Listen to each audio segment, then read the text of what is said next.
Oh, thanks. Recording started. Should I give it an extra minute? I think we're expecting a couple more people. Yes, I would give it probably 2 to 3 more minutes. You got it.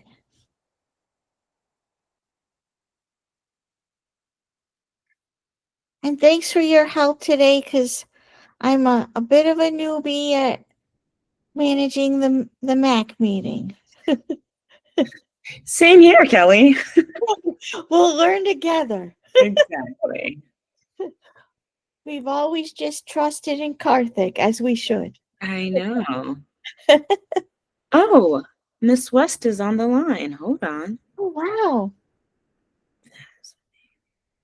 Oh, hope she's okay. Hope she's up to being Yeah. here today. Oh,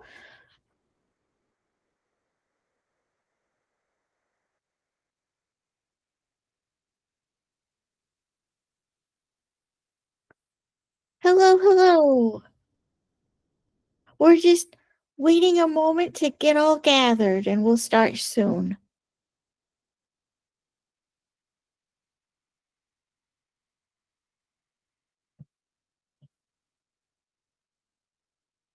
Hello, all. We're almost ready to get started. We're just giving it an extra minute.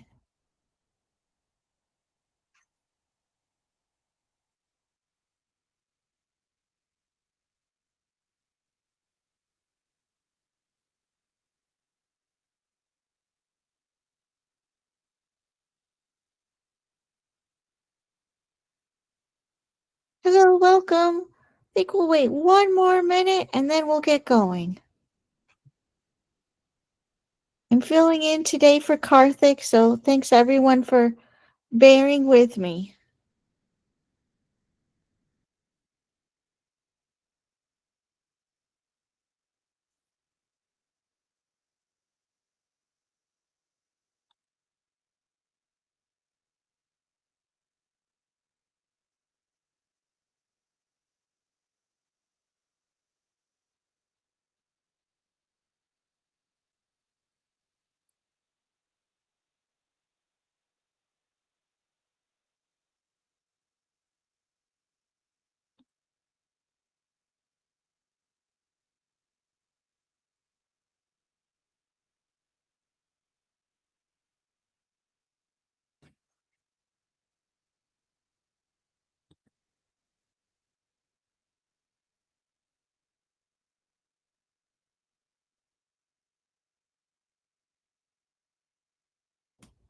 Okay, I think we'll get started and we'll catch up anyone else who joins.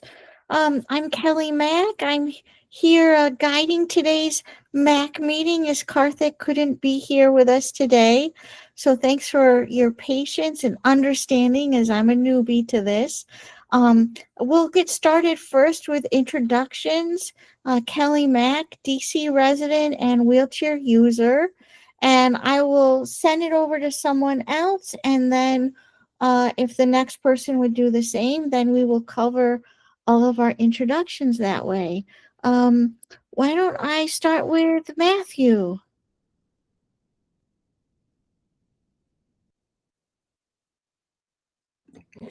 Hi, Matthew Goldbach, DC resident. I am deaf, and I'm on the board of MAC. Thank you. I will pass it to Linda.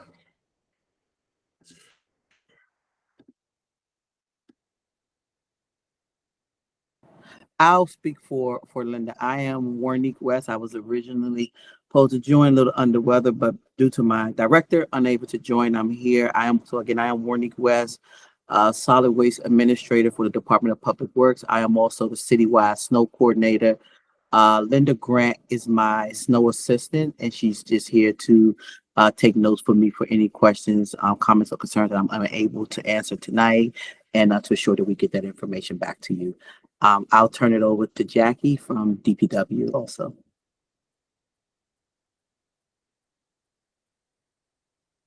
Hello, I'm Jacqueline Ojikutu, and I'm the Chief Information Officer. I'm standing in with Monique for this meeting. And I'm sitting in for Sarah. And hello, my name is Johnny Gaither. I am also with the Department of Public Works. I am the Parking Enforcement Administrator.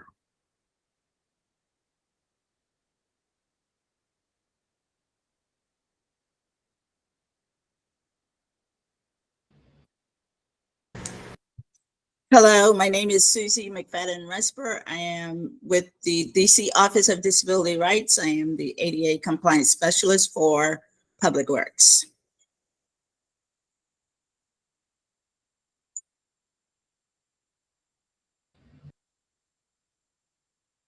I'm happy to come off mute real quick. My name is Ashton. I am a Ward 6 resident.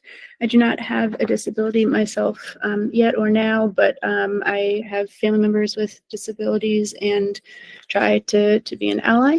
And I think I saw, is it Sharon that joined? I think she's one of the members, so maybe I'll pass it to her, and then I'm trying to see if there's anyone else. Callie hasn't gone either, and maybe Cheyenne. Yes, thank you, Ashton. Sharon, are you there?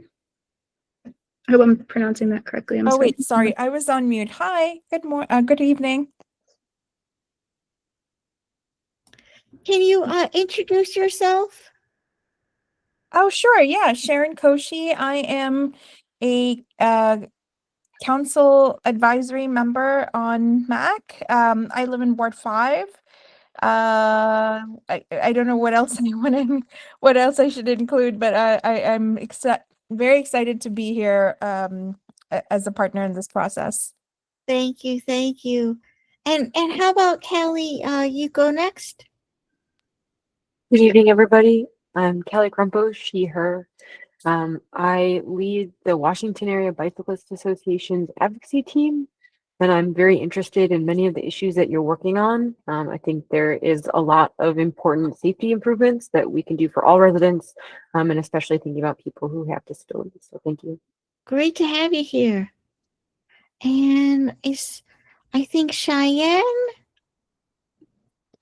Hi, I'm the sign language interpreter. Okay, and Catherine as well. Thank you both for being here so much. Thank you. Great. I think that's all our introductions.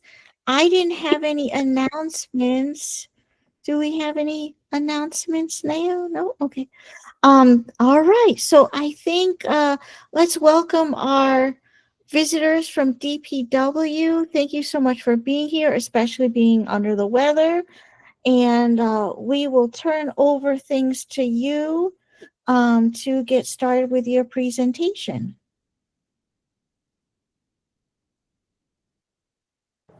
Oh, okay. I didn't know you guys wanted me to do the presentation again.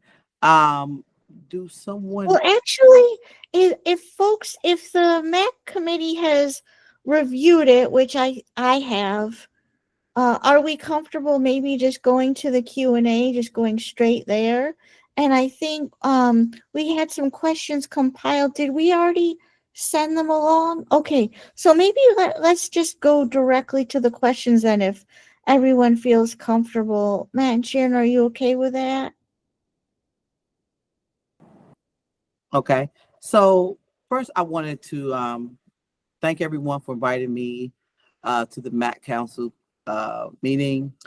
First, I want to explain the responsibilities that are carried out by the Department of Public Works versus those of the District Department of Transportation. So with DPW, we lead the efforts to clear our streets, including the crosswalks of snow and ice. Our performance goals were explained inside the PowerPoint deck that was distributed earlier. Also, we enforce sidewalk shoveling requirements for residential and commercial property owners, which requires sidewalks to be cleared within the first 8 hours of the daylight following the end of the snowstorm. But we, per se, do not clear the sidewalks to include the curb ramps, because again, those are still owned by whether it is the business or the resident that those curb ramps fall in place of, even if it's on the corner. DDOT provides personnel and equipment to clear our streets of snow and ice to assist us. Outside of snow and ice event, DDOT is responsible for maintaining the infrastructure of the streets, sidewalks, and alleys. So I know that some of the questions that you had were pertaining to the sidewalks and the ramps and things of that nature. However, it's out of our purview. So let me go to the questions that you sent over. Maybe before you do that, can you clarify how the enforcement you do happens then? Because we had last year a number of queries about that because I for one personally had put in several complaints that requested enforcement and I never heard back. So it'd be really good to hear how that process works and how people are supposed to put in complaints to request enforcement. So what had been happening previously is that the sweep inspectors were assigned as being QA QC, so they were kind of working different shifts, whereas though that this year I have taken them out of the role of being a part of the QA QC on the roadways and actually put them to only enforcing snow regulations during and after the snowstorm. So what they'll do is that they'll issue a ticket or fine to a resident or business owner who have not cleared the sidewalk in front of their home or their business. That ticket, once it's issued, the homeowner or the business owner, they will have a hearing at the Office of Administrative Hearing, and then it goes from there where the judge decides on whether the fine stays or the fine is reduced or the fine is dismissed. That isn't something that DPW controls. We just issue it, but then, like I said, the Office of Administrative Hearing is then the one who actually sets forth the final word on the actual fine. And what about people, community members who identify problems? Where should they send them in order for this enforcement to happen? I would say send that to 311 and put in a complaint. I do need to check and make sure that OUC has a actual service request for that. If they don't, I will work with our OITS, Ms. Jackie, to ensure that we get an actual service request tab inside of the 311 portal so that you can put that request in. Now, normally during a snow event, if you call 311, they will send it over to our snow command, which will then issue out it to myself or my subordinate manager who's over top of our solid waste education enforcement program, and that's who will issue out the fines. Okay. So I did both last year and I never received a response and I sent photos and addresses and things like that. Should I have followed up with someone or what should have been the practice? Well, you could have. Again, I'm sorry that you went through that. What I will say now, Ms. Mack, is that you have my email directly, so feel free to. I would definitely incorporate Snow Command. If you don't get any response, and if you follow up with me, I will then make sure that my subordinate administrator, who is Stephen Thompson, over top of the inspectors who issue the fines, that he is on top of it and ensuring that it gets handled and situated. So you will get a response back. But again, I apologize for the inconvenience last year. But again, after hearing several things and as the process of doing this new snow season, I've made the adjustment and changes so that we can accommodate these type of issues. That would be great. And I know in my case, I had waited a couple days even to go out before. So I was trying to give ample time for clearance. And I think if maybe in your follow-up after this meeting, if it would be possible to just clarify what you want people to check on 311, when they should file it, because I understand, you need to give the period of time for clearance, and what kind of response and time frame they can expect. That would be helpful for us to know on the MAC, so that when we get questions from other people with disabilities about snow clearance, sidewalk and ramp complaints, what to do, that would be really helpful information for us to have now versus, when a storm actually happens, so that people know what to do. But let's go back to the questions and see what we can do as far as getting some of these. Thank you for your clarification about the clearance responsibilities. I admit I'm still a little fuzzy on that. Matthew and Sharon, did you have follow-up questions, or anyone else actually have any follow-up questions about the responsibilities? I'm wondering if I'm the only one who's confused. So apologies. I think that it might be useful. And my apologies, I'm not tracking with who the DPW representative is, and I apologize.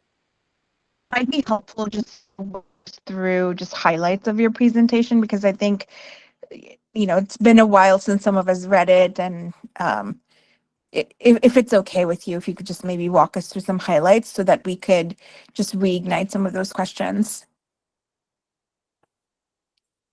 All right, let me pull it up, and then I will try to share my screen.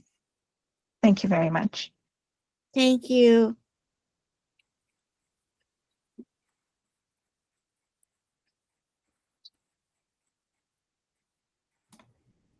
And while we're doing that, I think we had a couple more folks join us. If you want to introduce yourself, you're welcome to do that. Hi, it's Henry Claypool. I'm just listening in on the meeting tonight. Thanks. Thanks, Henry.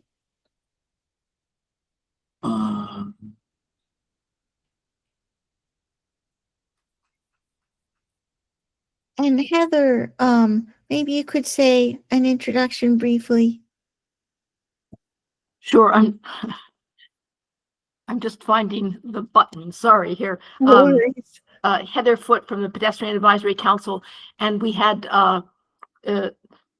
Ms. West and Linda Grant with us last week, or in a few weeks ago, which we appreciated, and so I'm interested in hearing the queries from the MAC as well. Thank you.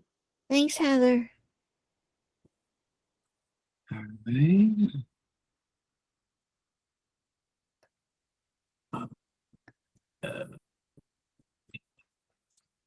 Who was it? Ms. West, is it the same presentation that you shared with the PAC? If so, I do have that presentation. Yep, it's that one. Yes, if you can share it, then I'll go through that one. Perfect. Just give me one quick second.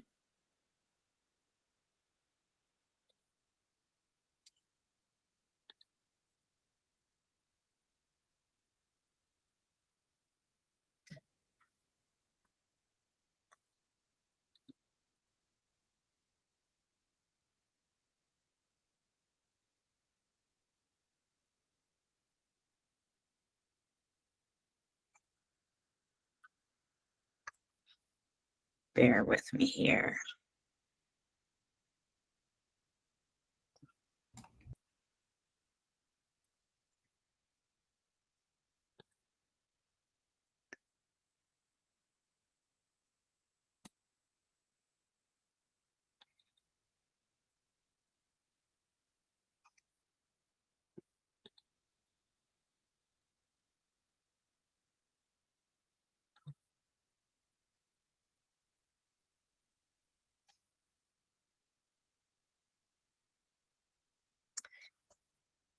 Of course, technology is being a little finicky.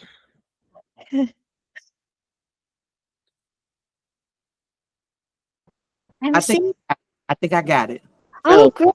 I love think I see something. Okay. I think I got it. Let me see. All right, let's see if I can pull it up. Let's see. All right, Perfect. see it. Okay. All right. So this is the same one I used for the pack. I'm just gonna go through this one here. So the district snow team is led by DPW. DDOT does help us out. So we actually split up the district into 14 different zones. DPW handles zone 1 through 9. DDOT handles zones 10 through 14. Then you have the Department of General Services that help out with all of our municipal buildings as far as clearing snow. Homeland Security, they're more of the coordination of handling with other district agencies. They opened up their snow command, just like we have a snow command, but they have a more broader view of different agencies where we have a more concentrated view, which I'll show you later. Serve DC, work in coordination with them as far as for the sidewalk shoveling of homeowners, for seniors or living with disabilities. You have the right to sign up for Serve DC, and they bring out volunteers who have signed up to assist with shoveling your sidewalks and things like that. So with our snow, we kind of run we do run ICS structure, something that we use not just in the local governments, but in the federal governments. So as you see the mayor at the top, I, as the snow coordinator, handle logistics and safeties and operations all under me. I then report up to both the DPW and DDOT director, who then talk to the city administrator and deputy mayor in reference to everything that we're doing: snow, how we're deploying, how much equipment we have, when we're starting, when we're ending, and how things are going. And they keep that constant communication open to the mayor. Next slide. So this here is my penguin chart, and it kind of shows me my KPIs on how I am ensuring the roadways are clear. So I think one of the questions someone asked me in reference to sidewalks, as I stated, because we don't handle sidewalks, our concentration in as far as my KPIs are as far as to the major roadways and residential streets. And so if you see here, as it talks about the type of storm, the type of precipitation, how much accumulation we have, that then is transferred to how many hours I have to clear the roadway. And I try to get it at 85 to 75%. And normally I'm able to meet all of these goals ahead of schedule. And it's just to ensure that we have safe passage for both the residential and commercial areas. Want to make sure that emergency personnel, vehicles, fire apparatuses are able to get around the city as need be, to ensure that we're still offering the continued services for our residents within the District of Columbia. Excuse me, I have a quick question on that slide. Does the road designation include bike lanes regardless of their kind of level of protection or their placement in the roadway? No. So as I stated on the package, I asked motorists to be off of the roadway. I think that now this year I'm going to include in my news, press, media, and things like that to ask bicyclists to also be off of the roadway, as we don't have the same amount of equipment or personnel to handle bike lanes. As you know, the bike lanes throughout the district, there are different sizes. They're structured and created differently, and all over the city. So we don't have a whole lot of piece of equipment to move it, nor do we have a lot of personnel. So that tends to take a little bit longer, but yes, it is not included on the KPIs. So just to clarify, who is responsible for the bike lanes? So it still falls under the snow, as snow command. However, the personnel that do take care of that directly comes from DDOT, as they're the ones who created the infrastructure for the bike lanes that are placed throughout the district. Got it. Okay, thanks. You're welcome. So as you see here, so I have a snow command center. that receives and pushes out status of the snow program. So everyone who calls in, whether you're calling 311, you're calling the Mayor's Call Center, HCMA, all that information is coming into Snow Command. I notify and activate the Snow Command. I'm also the one who demobes the Snow Command. And so all information that comes in, they're able to push it out. I receive information from them every 2 hours. They're also pushing out information to operations and things that need to be done. So as you see here, this just talks about the total lane miles that we have in the district. And as you see, we have a little over 2,300 lane miles within the district. And then for total ramp lane miles is almost 60 miles. And then just for the service lane, it's a little over 10.5 miles that we're servicing with the fleet that we have of vehicles for both DPW and DDOT, which you will see in the next slide. Real quick, what do you mean by ramp lane miles? You don't mean the ramps up to the sidewalks, right? No, what we mean, so if you were traveling and driving along, let's say 295, and you were going to get off on the Pennsylvania Avenue exit, then that is a ramp from 295 to Pennsylvania Avenue. That's considered a. Okay.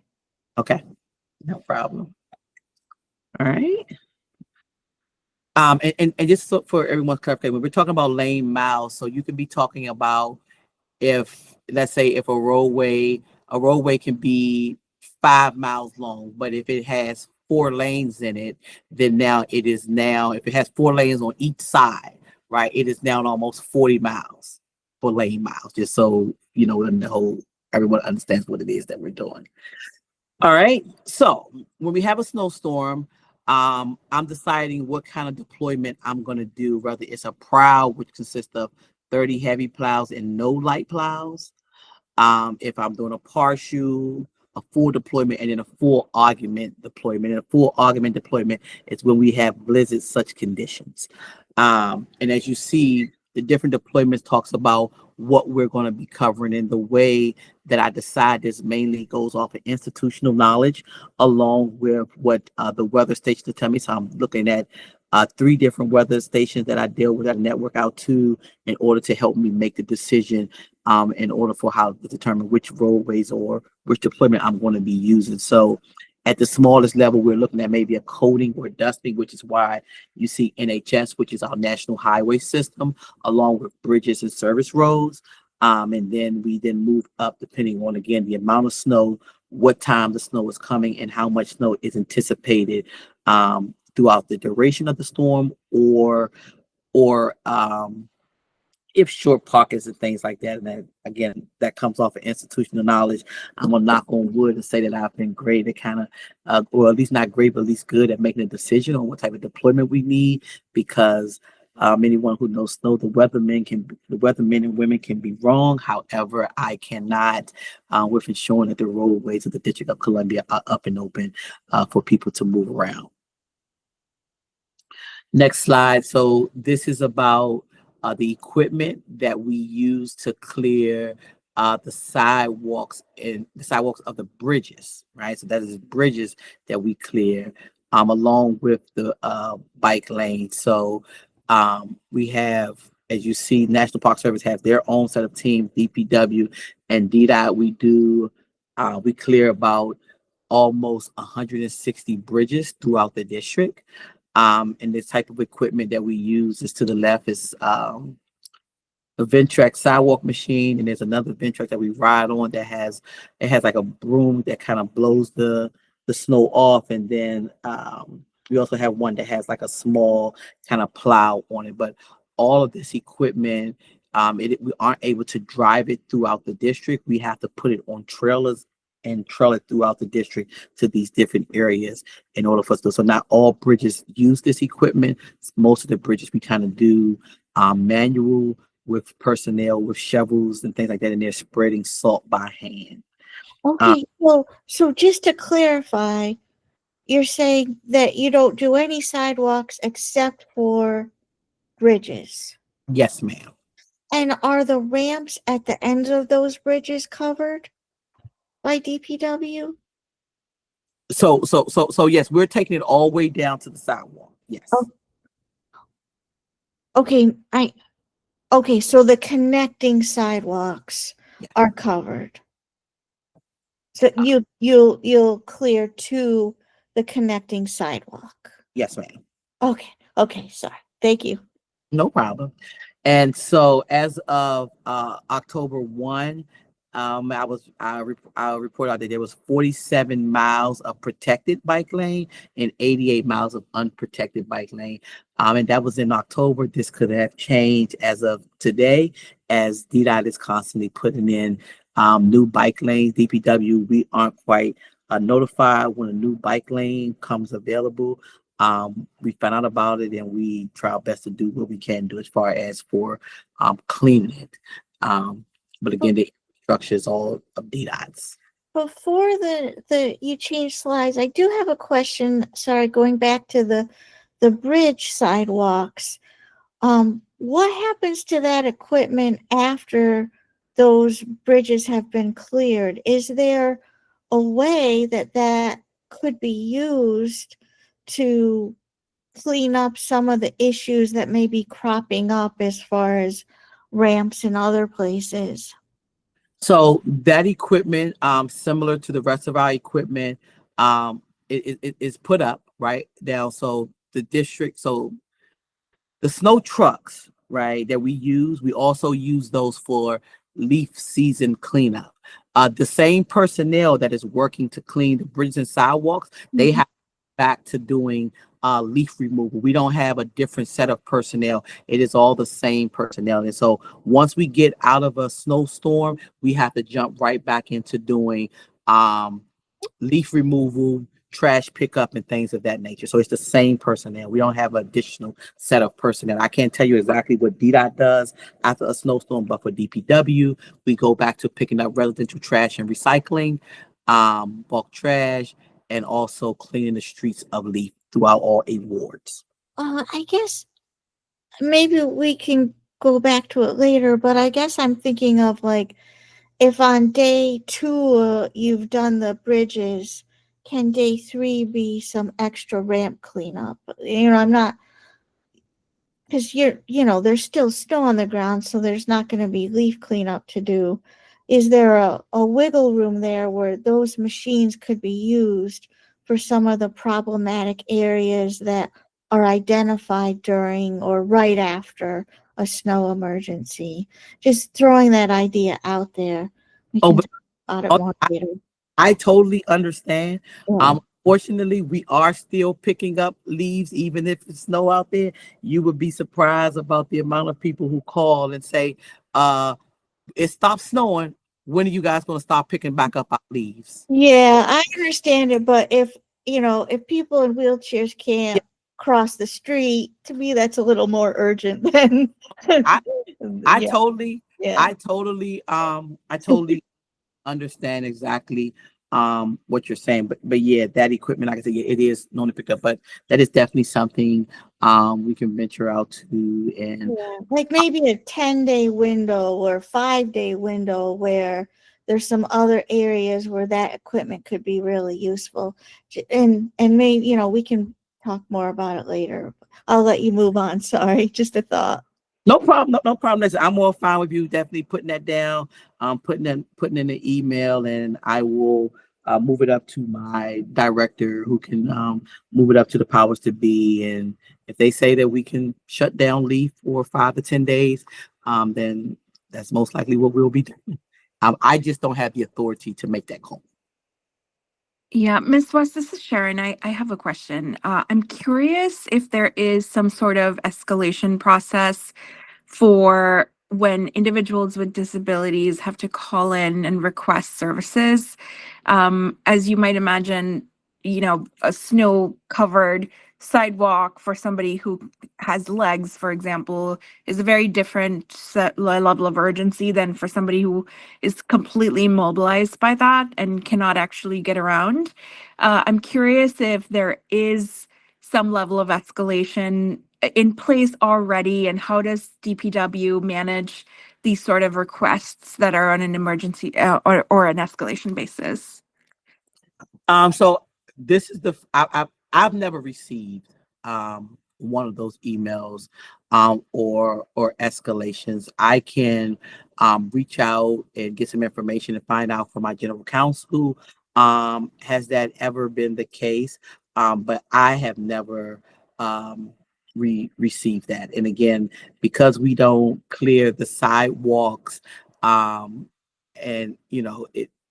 it's not something I've ever seen, right? No different. We're asked about clearing alleys. We don't clear alleys. We just don't have the equipment or personnel to be able to stretch that thin and handle that on top of the work that we already have to do. So again, like I said, that isn't something that I've encountered. Personally, if it was my choice, I would love for the district to be able to maybe hire a contractor that's something that would do. I don't know what the cost would be, but currently at the moment, we've never had to do that. Or I've never had to escalate that up to that level. And then you have some of the other problem is that you have different styles of sidewalk, right, throughout the district. And if we're taking this equipment on there, one, we have to worry about the infrastructure, right? Can the sidewalk or whatever that may so be handle this type of equipment? If we're on one of those areas that have like the brick sidewalk, will this equipment pull the brick up? Will it damage the sidewalk? So it's different factors that we need to put in place before we just say that, hey, we're going to move over to this one. We definitely have to know what type of sidewalk that is that we're dealing with to ensure that we can put this equipment onto the sidewalk. Then the other process is that, the salt and things and abrasives that we use for the streets are totally different than what we would use for the sidewalk. If we use those same abrasives on the street, or say we use it on someone's driveway, it would destroy it. It would destroy the things of that nature. So create a more bigger problem than what we're trying to fix. Yeah, and I appreciate that. I appreciate the constraints of both the equipment and the role that this team currently plays. I think zooming out, the bigger question is really what role should agencies like DPW play with individuals that have to live in the District of Columbia, that experience disabilities, and that rely on the use of our sidewalks and streets to be able to move around. And so in that case, if really there's no way to escalate support requests for individuals with disabilities who cannot physically move around if there's snow on the ground on the sidewalk, then it is a disservice both to the community and really to our city. So my question is really more from the lens of, is there a mechanism? Is there a process? I get that you yourself aren't dealing with that, but is there a mechanism and a process to deal with it? And if not, why isn't there one? Especially if we are trying to create an inclusive environment for all residents, where theoretically, sidewalks are not the government's, the sidewalks are easements, and homeowners are supposed to deal with it. But we also are living in an interconnected city where, sidewalks are a means of transportation, not just, for bikes. Even legally, they're allowed to ride on sidewalks. So it's a means of transportation for pedestrians and for bikers as well. So why isn't that something that we look at in terms of making it accessible to people with disabilities is the bigger question. So I'd love some follow-up answers on that if you're able to source them. Yes, no, listen, I totally agree. I understand, as I'm not just a worker of the District of Columbia, I'm also a resident of the District of Columbia who support both of my senior parents.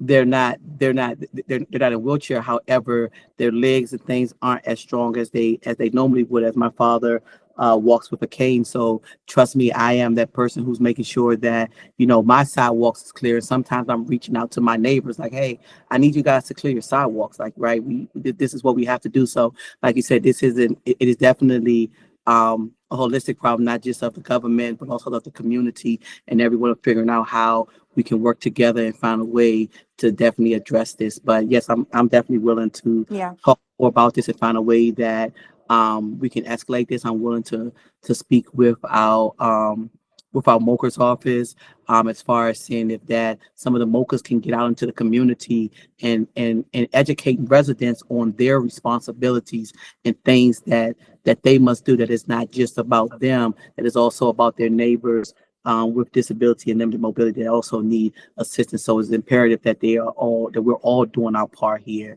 in the district, because sometimes I think that sometimes folks look at it as though, this is something this is just a government problem. This isn't everyone's problem, right? And we all have to work together. But it's sad that at certain points that it's just not happening. So Yeah. I'm definitely willing to talk more about this offline. Absolutely, absolutely. And really more to the point, we cannot regulate morality or people's intentions or compassion or kindness. And so what we can, however, seek to do is ask the government that we are all, citizens of, and uh, the government that has the responsibility to ensure, fairness and laws are applied evenly to everyone, to ask the government, why is there a gap in how we look at accessibility, and really when it comes to, when DDOT wants to label sidewalks as a mode of transportation, they will. But when it's the shoveling of the snow, oh, no, it's an easement. It's the resident, the person who lives in the home's responsibility. We can't build a community based on deference of accountability on what this actually is. So if you are going to say pedestrians walk on sidewalks and bicycles can use sidewalks, it is a mode of transportation, especially on large pathways like arterial roads, and we need to figure out who shovels the snow if residents aren't going to shovel it. So if you can bubble those questions up, I would love some answers on why isn't there any kind of mechanism in place to support individuals with disabilities. Okay. Yep. No problem. I would definitely do that. I will also look into some other municipalities and see what they're doing as references to their sidewalks. Like I said, I'll definitely look into our neighbor municipalities along with some other big cities similar to the Correct. district. Big cities would be ideal because, the Maryland and Virginia are not the same in terms of traffic, the way communities live, the duality and multi-purpose of roads and sidewalks. So yes, that would be amazing if you're able to look at big cities. Okay. And if you can you give me, or maybe after this, maybe you could shoot me an email so I can have your information and we can definitely talk offline and get some more information and try to work through this. Perfect. Thank you so much. You're welcome. All right. So this is just part of the district snow team about what we have for our national highway systems. I'm not sure if this really, something that you guys want to hear, but it's just that is we use contractors to assist with the highway systems such as roads, major roads like Pennsylvania Avenue, our 295, 695, things like this, the things that we as a municipality are unable to do and keep up with. So we hire contractors that have bigger vehicles and things like that to handle that. All right. We do in the district have our own brine that we make, which is a combination of salt and water. We also add beet juice to it to help it stick to the roadways. This actually gives us time and it kind of lowers the temperature that the roadway needs to freeze or for snow and ice to accumulate. It is a kind of a sticky, kind of slimy material, but it does a great job with buying us some time, especially with bridges and overpasses. So HSEMA, as I said, they help us out with doing the planning and kind of coordination of the district partners that we have, both federal and regional partners. And as you see, they have a planning and development playbook that we just had last week. Yes, last week. They do public alerting and warnings that they send out, along with they do push social media for the entire district snow team on different social media platforms. Quick question here. Would it be possible to see what kind of messaging they're putting out about, if if we're asking owners, property owners to clear snow, what is the messaging we're putting out about that? Because a lot of my personal interactions is that when I tell owners this, they don't understand their responsibilities, especially around ramps. And, they may think, oh, I shoveled my front walk and I'm good, but they didn't shovel the ramp that's on their, connects to their walk. So I'm just wondering if we could get a sample of what that messaging is and maybe amp up that piece of the messaging. Okay. Yep, I can find that out. And I can find it out. I'll speak with them, and if it's not there, I will ensure that we're pushing it out definitely this year. So I will definitely find that out. Thank you. Thank you. You're welcome. All right, next slide. This is just what our staffing level is for DDOT, DPW, and the National Highway System, and this is our staffing level for all parts of our snow staffing. That's not just people that are on the street, that are people who's in the office, financing, logistics, safety, IT, communications. It's just all of what we use that are part of the DPW snow team. I'm sorry, the district snow team. So here, this slide talks about the salt domes that I have. I'm sorry, my voice is going in and out. This talks about the salt domes that we have throughout the district. There are 4 of them that we can house a total of 42,000 tons of salt. But this is the salt that is used on the roadways. If we put this on sidewalks, it will destroy the concrete. So it is a different kind of salt that is used for bridges and overpass and concrete, but it's not this kind. This is rock salt that's used for the roadways.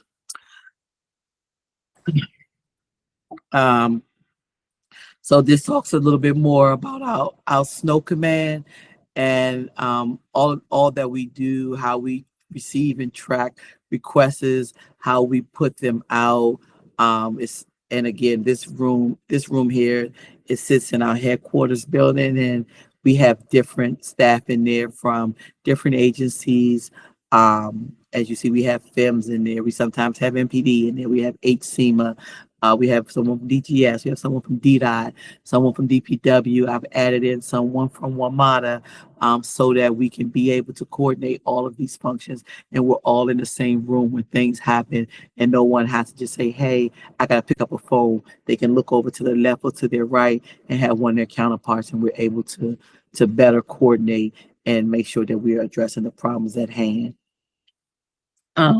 Again, they are excuse me, I'm sorry. They are also monitoring all of the other jurisdictions, and we're having constant communication with them also, just making sure that we're all working cohesively as a team.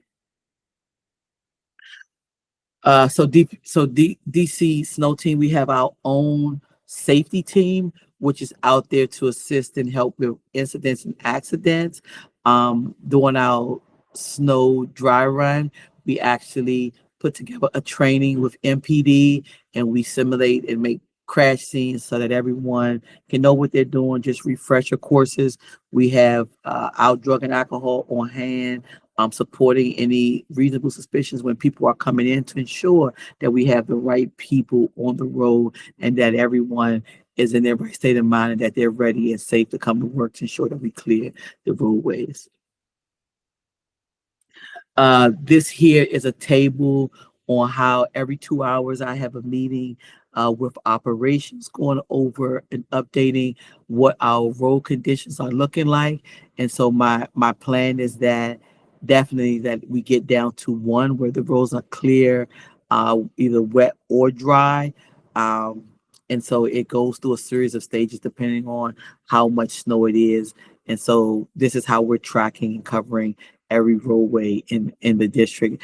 I do have a camera system that we're able to see on some of the roadways, but there's not cameras on every roadway. We even have had trucks that were equipped with with camera systems on there, we're able to track all of our vehicles and see where they are. So with that, I'm getting constant pictures and communication on what the roadways look like. And so my supervisor able to tell me what their roads look like inside of their particular zone. So with that being said, the district snow team, I mean, we're ready definitely to clear the roadways. It is a little different, as I know we're here for the sidewalks, and so I am committed to continue to find a way that we can assist and help with making sure we clear not just the roadways, but also the bike lanes and the sidewalks. So if there's any questions, I'm ready to go at this point. Great. Thank you so much for that recap. We did get a question in the chat from Heather, who is asking how the DPW KPIs are set or established. Is there community influence on those? So those, I don't have that answer for you. Those KPIs were set before I took on this position. Okay. I'm not sure how long they have been in place, but they have been in place for at least I know for sure the last 2 to 3 years, but I'm not actually set them. I can try to find out and get some information. Yeah. Do you think you could find out and if there's a process for reevaluating or updating them every few years? Because it sounds like between the PAC and the MAC, that there might be some room for change. Heather, do you want to go ahead? Yes. Sorry. It's my understanding that the KPIs are set internally within government. And of course, input heard from the public in general. The interesting thing to me was, and I might be incorrect on this, I don't believe that the KPIs used to include in the past bike lanes. So I'm interested in the change in KPIs, if I'm correct, to accommodate another mode of travel and how that came about if it did happen. I do know that the BAC, the Bicycle Advisory Council, pushed very hard for, and here, Ms. West, you can correct me if I'm wrong, for staffing within DPW, including for clearing bike lanes. I know that that was clearing bike lanes of leaves. So that appears to have come out of an advisory role out of one of the advisory bodies, but I would appreciate any corrections from you or others within DPW. Thank you. So this is Jackie. That is correct. Some of our KPIs are developed internally. We do take recommendations from council hearing as well as our 311 information. We do look at the data that come in from 311, the number of calls and concerns that we have, and then we work with the business units to then update the metrics as we see fit to account for whatever the new metric or standard is. Bike lane is not, that's a KPI that is DDOT KPI, it's not a DPW KPI, but when it comes to snow, our KPIs are joint because, as Ms. West stated, some of the streets are cleared by us, whereas some of them are cleared by DDOT. So that KPI is more of a joint metric overall for the snow team. But we will definitely, Ms. West and I will sit down and figure out, like she said, she will do some investigations for you guys to see what other large jurisdictions are doing in terms of the sidewalks. And then we will then determine if there's any adjustments that we need to make on our KPIs to accommodate if we do make any changes. I would suggest also that you look at the issue of the ramps at intersections. That's what the Pedestrian Advisory Council raised 3 years ago, the very same questions with then acting director, Mr. Spriggs.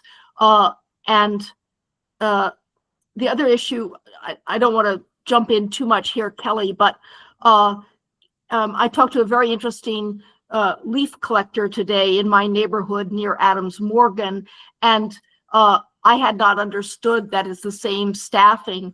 And could you mention, Ms. West, if staff turnover in the leaf collection and snow removal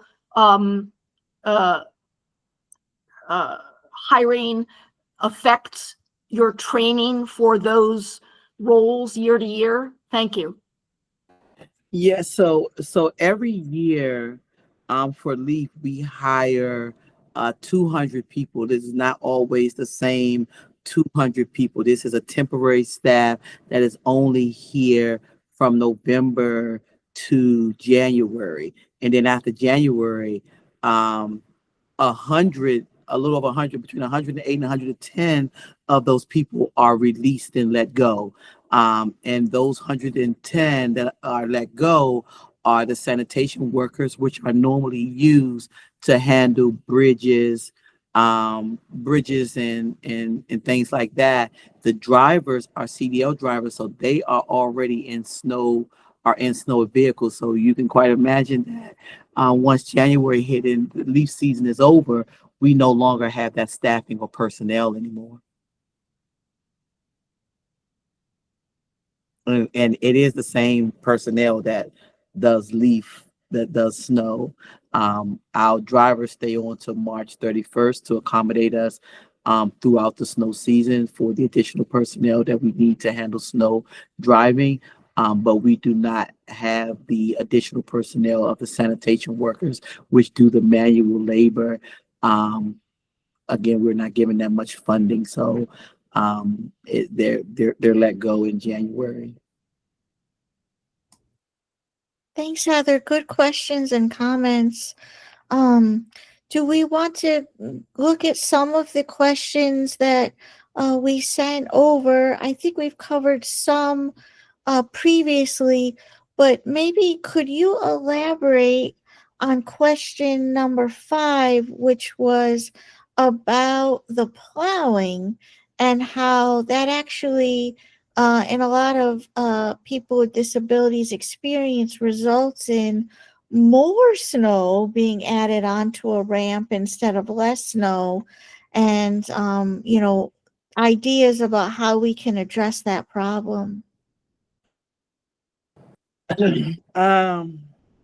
So again, as we stated, these are new drivers sometimes that we're getting every year. And so it is a constant training of saying you have to turn your plow when you get to the intersection. But even with turning that plow when you get to the intersection, that means everything to the right of the plow would then stay, as kind of almost an embankment. As a person as a experienced plow driver who used to drive those trucks, kind of the only way of avoiding that is if that there was like some type of bobcat or loader that was able to scrape that snow away once the truck goes down. Because even so, if the streets run north or south or go east and west, when you're going north and south, you're kind of almost leaving an embankment in the middle of the east and south streets that they got to wait for the truck to come back east and south to be able to move it. So it kind of almost creates a corner, on the edge of it. And so the truck itself is unable to take that away, unless it was stopping, lifting the plow up, dropping the plow over top of the snow, and then reversing backward to try to move that out the way, which then not only can cause damage to the sidewalk, it can almost create an accident in the middle of the intersection of trying to do that. So, again, that's something that we need to look at. It'll be a concept of purchasing more equipment, definitely getting more personnel to be able to handle it. Currently, I don't know how many 88 ramps there are throughout the district. I don't know how many intersections there is throughout the district in itself. So that is something definitely that will have to be evaluated. I'm pretty sure that that's part of some information that DDOT has as they are the creators of the infrastructure, to figure out what that look like, figure out what type of equipment will be needed, figure out what type of, how much staffing will be needed to address that. But again, I'm willing to raise that and bring that to my leadership. But that is a concern, and definitely well, not just a concern, but something that is needed in reference to this council, and to ensure that we're doing what's right for the residents of the District of Columbia. That'd be great. And one of our attendees put some great links that might be useful to in some of this research.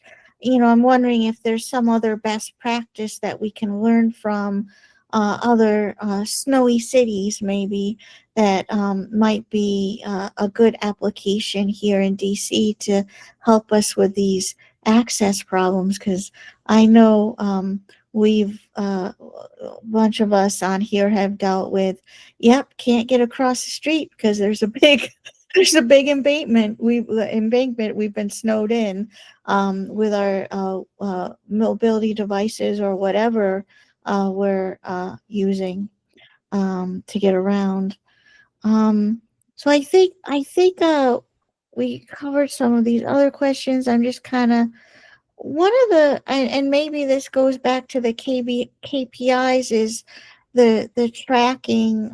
You know, are the sweep inspectors reporting ramp blockages? I think Sharon alluded to this. How are we ramping up or escalating reported problems? I think I mentioned earlier it would be great to have clarification on when residents find accessibility issues like snowbound ramps. How do we report them and get them cleared? I think that's a two-step question for you, for your team is one, reporting them, and two, reporting them for enforcement, and two, getting them cleared. I'm not sure if there's maybe some sort of KPIs that could come out of any of those questions, perhaps. So as stated, I don't have an answer for that at the moment. But again, like I said, I have made some changes so that I can have these type of things being reported. I don't have any past data I don't think that it's been reported. At least I've never seen it being reported. One, because as a snow team, we've been tasked with clearing streets, roadways, bridges. We've never been tasked with clearing of the sidewalk, as that's supposed to be the responsibility of the residents and the business owners. So I would definitely take that information to accountability. I think the last question I have, and then we'll see if others have questions, is what would be helpful to you in addressing some of these areas of a concern? And maybe this is something you need to think about and circle back to us, which is totally fine. But in the ideal world, what would be the things that you would need? And maybe this is dependent on some of the things you are going to look into already. So like I said, for me, I know that we don't have the staff to clear these sidewalks. But even if it was as far as clearing all of the intersections and ramps, right, I would love to see the funding for this be available so that we can hire a contractor that can come out here and manually take care of these ramps and ADA accessibility intersections. So for me, if it's something this council can do as far as helping with the administration, whether it's administration, the federal government, helping us out with funding to be able to afford this, then I think it'll be great. I am all for it. I just know that right now, we don't have the funding, we don't have the personnel to support any more than what we're already doing currently. We don't even have enough people to drive our municipal trucks. I have to hire contractors to help out with the roadways to ensure that our residential streets and things like that are being done. Due to since 2020, we've had a decline in personnel.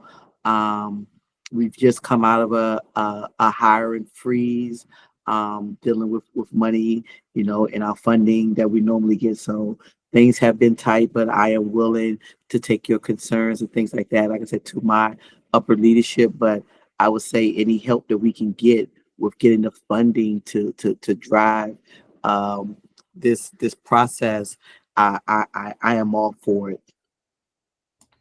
Well, I think I can speak for the MAC when we can say we can raise these issues and advocate in partnership. Sharon, Matthew, do you have any follow-up questions before we close up? No, I just want to thank you for your time on the call, and really appreciate the challenges that you've shared with just really moving accessibility goals forward. I think our job is very much to look at where the disconnects lie in ensuring the law is appropriately, followed within all branches of the DC government as it pertains to ADA regulations. And so I really appreciate that you are here to talk to us, to give us a chance to better understand, and, appreciate you sharing everything you shared today. No problem. No problem. Thank you. Thank you, guys. I think Nikki's losing her voice. Ashton, did you have one more question? Yes, and hopefully it's quick, and I appreciate Ms. West is not doing so hot, and I'm grateful that she has spent so much time testing her voice with us. What is the annual budget for snow clearing services that DPW provides? So it used to be 8.4. It used to be 8.4 million. It has now dropped down to it was 7.3 last year, and so we're in the process now of actually find out what it is now. I think it may have dropped out to like 7.1 or something like that, but okay. We've been losing money every year, it seems like. Okay, thank you. Feel better soon. Will do. Definitely feel better. And if you would be amenable, I think it might be. I know we asked for you to look into some things for us and circle back.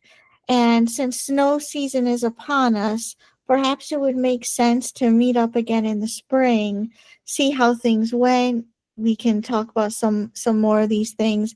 And in the meantime, if you find out those answers, we can work on those things and develop some recommendations to help advocate and support what we're trying to achieve here together. Heather Foote did have a question about the Serve DC Snow Team. Maybe you could follow up with information on that via email to the group. Actually, if you send it to I think it's info@maac.org email. Okay, Heather, go ahead. Sorry. So that information is quite easily accessible on the Serve DC platform. The question I had, because it's come up over a number of years, is if Ms. West happens to know, or Ms. Jackie, the deadline for residents to sign up for volunteer sidewalk clearing. In other words, over a number of years, residents didn't seem to know about the program and they got involved too late. That's not DPW's issue, but I'm just wondering if you happen to know the deadline for residents to sign up. You have to be in a freestanding home. Yeah, so it was initially supposed to end, I want to say, I think in September or August, but I have extended it to go through the end of November. So you have to the end of November to sign up. Great. Thank you so much, everyone. Thank you, Ms. West. Thank you all for being here. I really appreciate, especially feeling unwell, and looking forward to what more you can find out for us and seeing what we can do to advocate on these issues. Really terrific discussion. I'm feeling heartened by that. I'll just say personally, and I think the next item on the agenda, I believe that was Nao. Yes, exactly. This is mainly for our MAC council members. We have been, yes, Ms. West. I'm sorry, before we go, I did have Johnny Gaither on for parking enforcement. I think someone had raised and said they had a parking enforcement question. So Johnny is on also from DPW. Okay, let's address that real quick. If someone had a parking enforcement question. Thank you, Ms. West. You're welcome. Was there anyone here? Maybe they're not here. I think that was based off of Karthik's email to DPW. Okay. Let's see. You know what? I'm just gonna do a word search. I don't see it in the questions. You know, it wasn't in the question. It was in the email that someone sent. Their last name was pretty long. I can't. Their name was. Was that Karthik? I think so. Okay. And let's see. So Well, if they just want to send over that question, we can make sure we get it to Johnny Gaither and he can answer that and we'll send it back. okay, that makes sense to me. All right. Thank you for being here. Thank you so much. Bye. Thank you all. Thank you all. Have a good evening.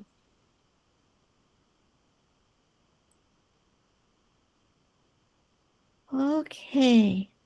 I'll hand the mic back over.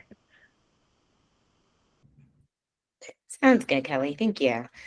So for our MAC members, we have been using, especially Karthik and I, we've been using Asana, which is a project tracker, to help us stay on track with all of the different long and short-term projects. And so we wanted to, and I'm going to quickly share my screen here so you can see what Asana looks like.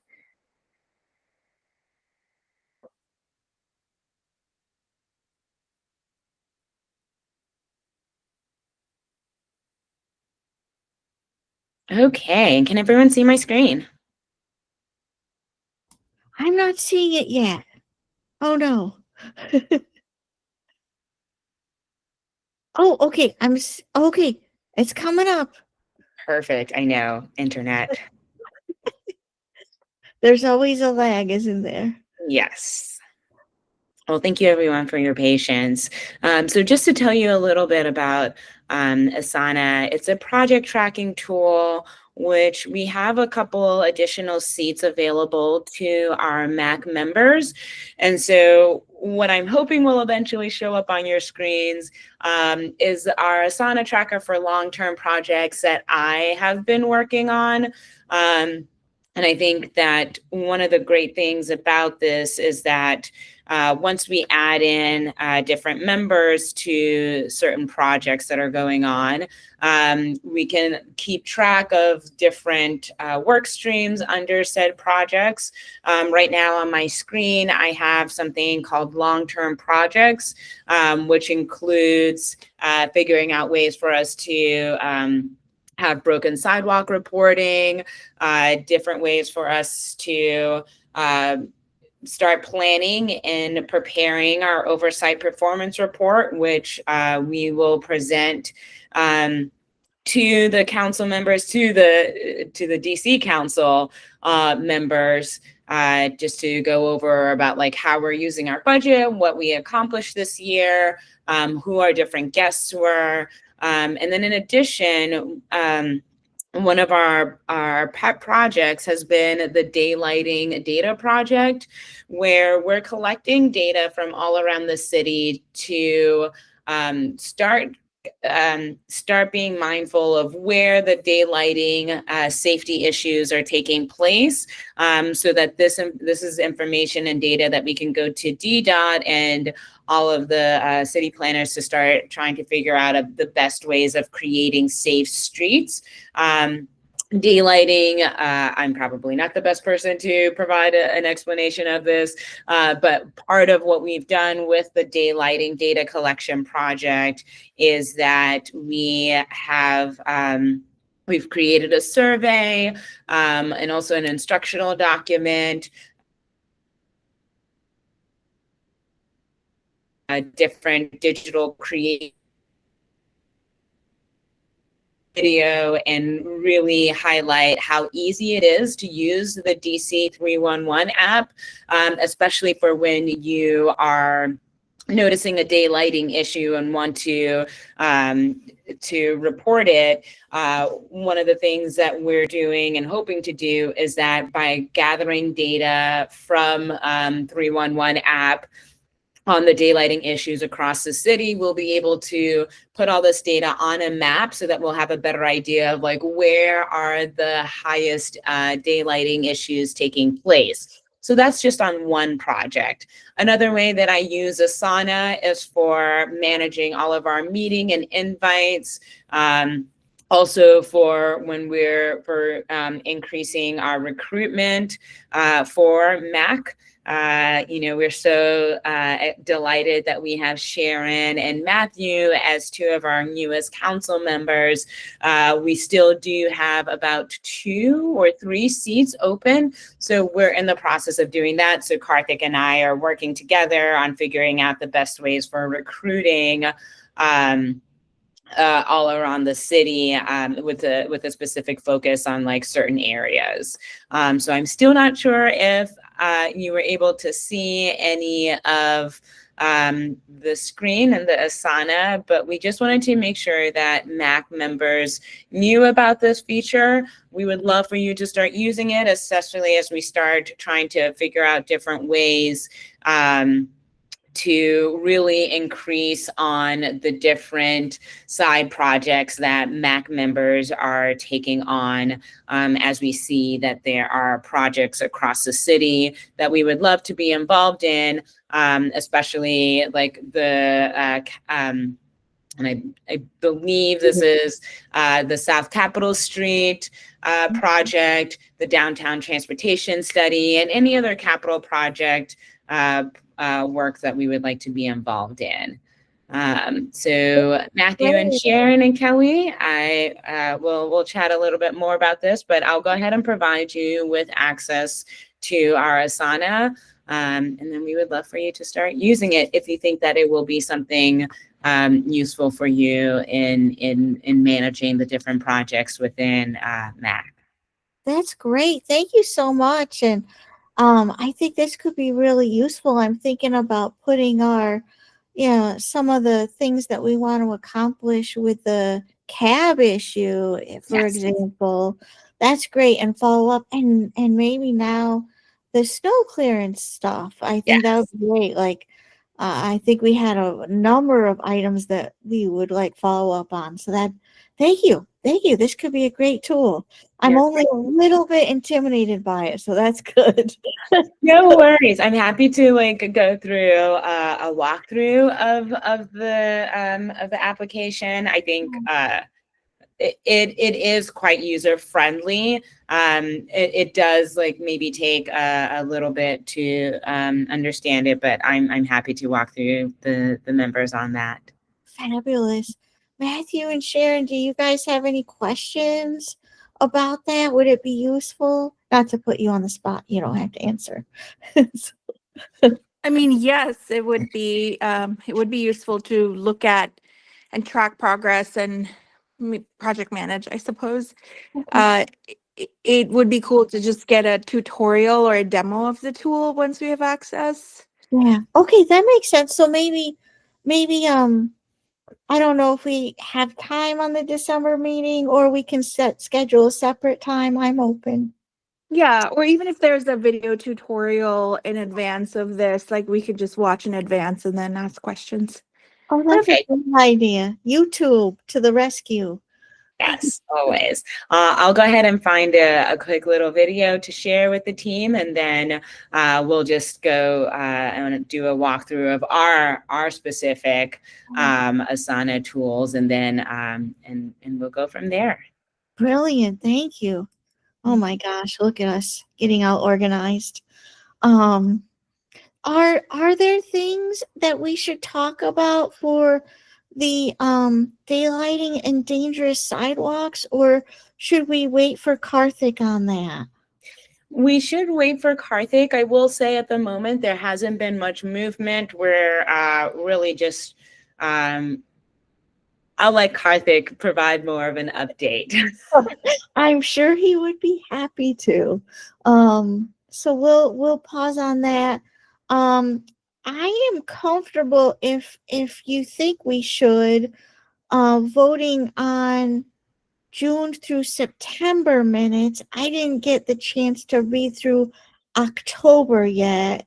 Are folks feeling comfortable to vote yay or nay on June, July, August, September minutes, or should we table that for December?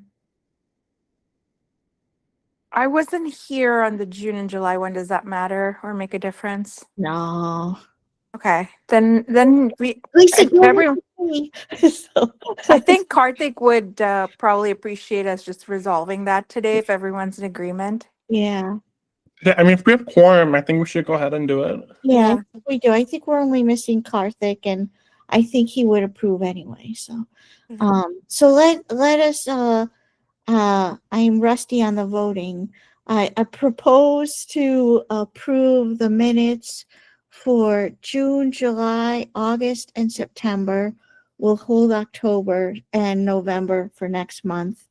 So I think I need a second. I'll second it. Okay. Okay, great. And do we approve those minutes? All Yes. in favor of approving the minutes? Yep, all in favor. All right. I Lovely. woohoo. All right, my first vote. Not too scary. Okay, great. And I think the next item was for MAC member recruitment. Do we want to cover that? I can briefly go over that, and then I think the remaining items, especially MAC officers, MAC officers is something that we can discuss with Karthik because he has more of an idea around that. But around the MAACDC recruitment, so one of the things, MODA, they're one of the organizations that has been helping us with at least the approval of our MAC members. And so I have reached out to them to see if they have any other individuals that they would like to put forward for the remaining 2 seats that we have open. And then next on my list is reaching out to local organizations that would provide a perspective on how our accessibility, our transportation accessibility is working or not working in the DC area. Actually, Matthew is one of the individuals who, when I reached out to DC Ad or DCAD, who came from that outreach. So we're really excited that some of the outreach has resulted to something, especially Sharon. We reached out to all of the ANC members, to see if they had any residents in their area who were particularly passionate about transportation. So we're so happy that like part of that outreach has resulted in our two latest members being a part of our council. I will be considering other different methods. I did also go to an event at, and now I am blanking on the name of the school, so I do apologize. It's right by Union Market. And so anyway, so we've been trying different methods of like one, advertising. The college? Yes, thank you. Gallaudet Yes. University? Yes, Oh, the university. Yeah. I think especially if any of the professors at that university might be inclined, might be worth reaching out to the staff there for sure. Perfect. Thank you so much for that idea. I'll definitely use that as an opportunity to start outreach, especially now that they're getting towards like the holiday season. I'm hoping that they have more time and flexibility to answer emails. So I will, and if you have any further ideas, Matthew, Sharon, Kelly, please feel free to share them with me. I'm trying to make sure that we can have a full council. Right. Yeah. I'm wondering, have we ever or recently reached out to the DC Center for Independent Living? I'm wondering if they might have someone or know someone who would be interested. But I'll give it some brainstorming. Maybe we put it on our personal to-do list for the next month to see. I would love that. Thank you so much. And that's a great idea, Kelly. Thank you. I'll add that to one of the organizations that I'll be reaching out to. And actually on our Asana, under my recruitment tab, I do have a couple of organizations that I've added. So I'll make sure to provide you with that access, but then also that could be like a really good like tutorial of like adding information on our Asana projects. Oh, that's a great idea. It's a twofer. Yeah. Thank you so much. Thank you all. So, are there any other items? I think we usually ask for some, if there's any general discussion from ourselves or the public.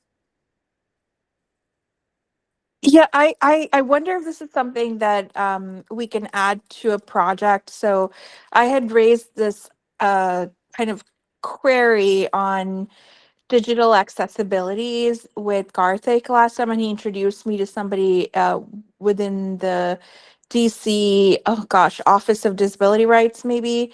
And we had a lovely extended conversation. I think it might be worth bringing him on to talk about some of the new sort of like mandates that are coming down, which got like regulatory agencies, like government agencies have to adapt the digital accessibility kind of,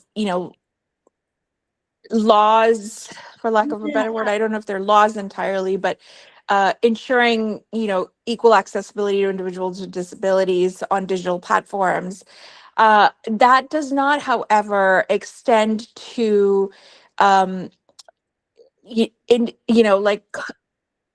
contractors or anyone outside the government, or so for example like Ubers and Lyfts and it doesn't extend to those entities. And my conversation was really around like so many individuals use digital platforms to request services for transportation, and if all modes of, so how do we ensure, like maybe it's through licensing requirements or whatever. So it was sort of an informal chat I had, and it might be worth pursuing because it is it's something that's coming down in 2026, and truly there is no, yes, like people have to comply, but there's no, there's no accountability around compliance.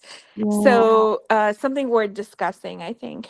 I think, Sharon, that'd be a great thing to do and add for our list. And I think I think we should definitely plan on that for an upcoming meeting. Matthew, do you have something to add?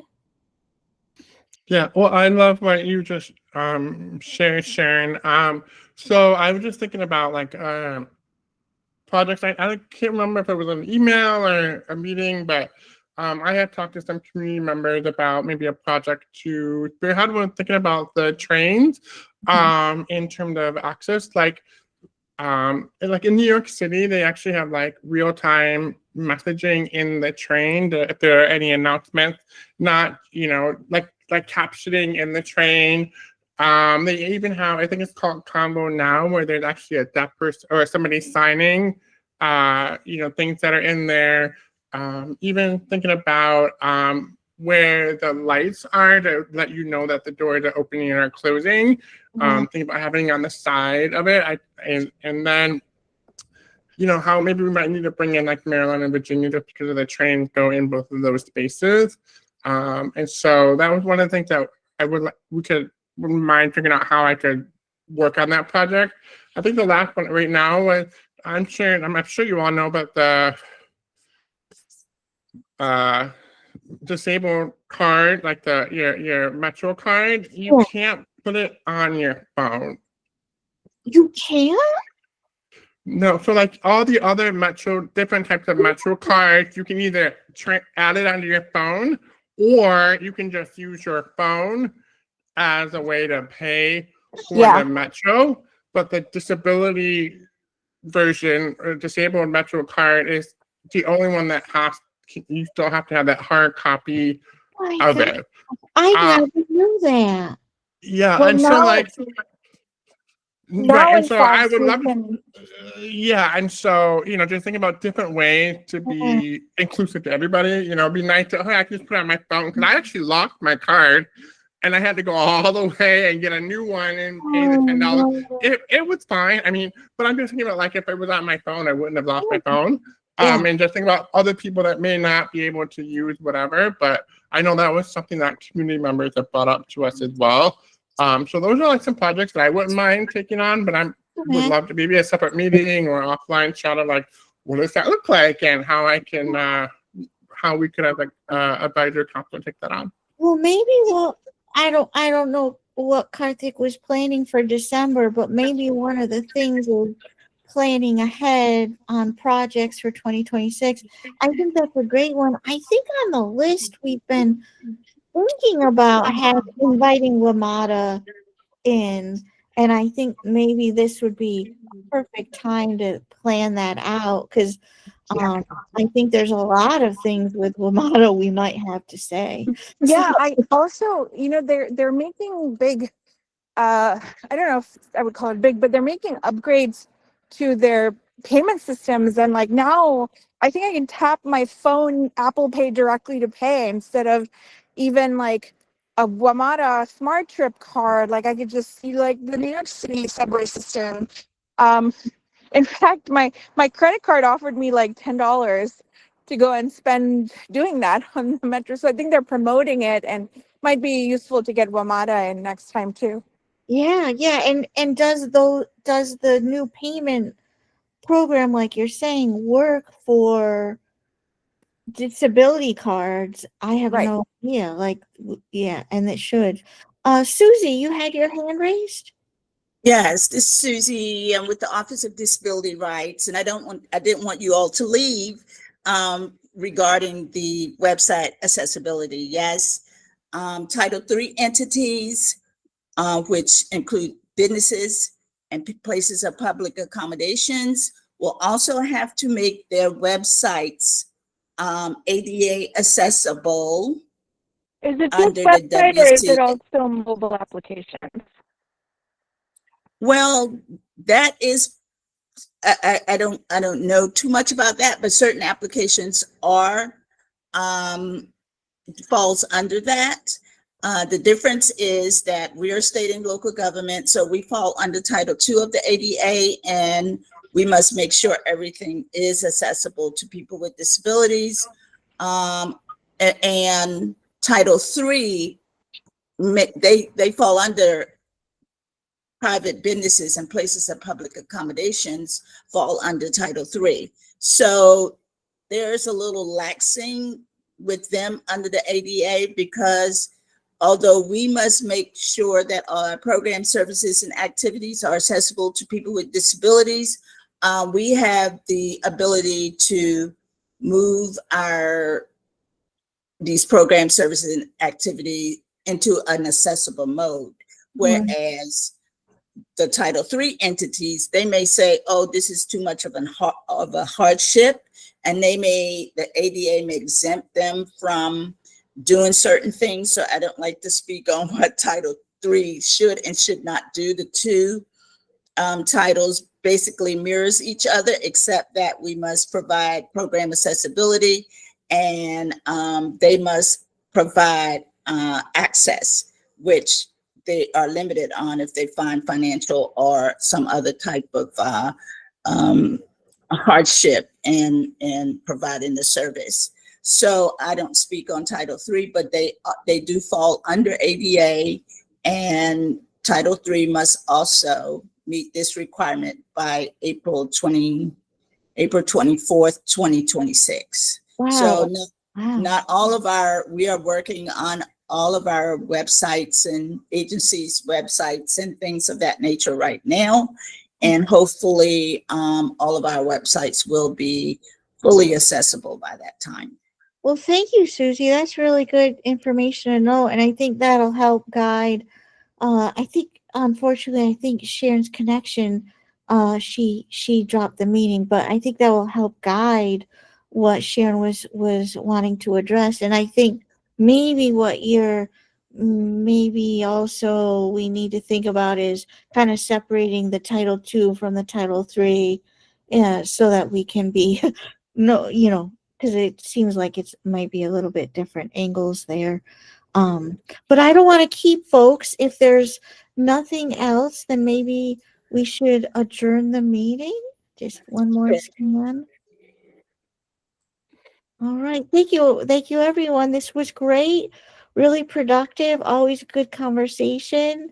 And look forward to seeing you next month in December for the next back meeting. Yay, thank you. Bye. We got through it. We did it. I got through it. Bye. Bye, everyone.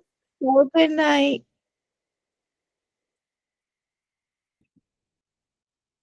Thank you.